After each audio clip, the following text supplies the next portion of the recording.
تطورات جديدة في قضية اعتداء حسين الشحات على المغربي الدولي محمد الشيبي.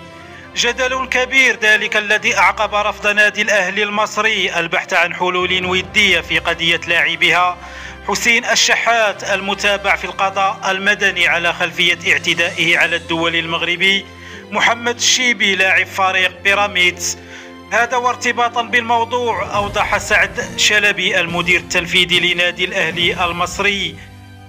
أنه لن يكون هناك أي حل ودي في قضية الشحات والشيبي، مشيرا إلى أنه لا بد أن يلتزم الجميع بالقوانين سواء الصادرة عن الفيفا أو التي تلك تقرها لوائح اتحاد الكرة المحلي. هذا ومعلوم أن أزمة قوية كانت قد نشبت بين اللاعب الشيبي والشحات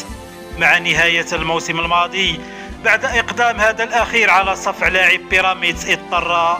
معه الدولي المغربي اللجوء إلى المحاكم المدنية، وهو الأمر الذي رفضته إدارة نادي الأهلي بعد أن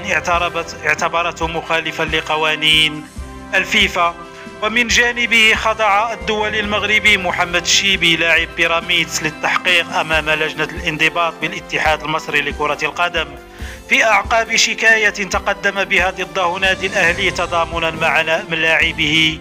حسين الشحات. وفي ذات الصدد أكدت تقارير إعلامية مصرية أن الشيبي صرح خلال متوله أمام لجنة الانضباط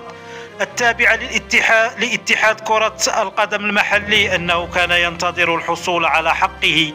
مشيرا إلى أنه فوجئ بإيقاف حسين الشحات لمباراتين فقط إلى جانب تغريمه بمبلغ 20,000 جنيه قبل أن يتساءل قائلا: لو فعلت ذلك ضد حسين الشحات في مباراة الأهلي وبيراميدز المقبلة هل ستكون العقوبة مثل التي صدرت في حق هذا الأخير؟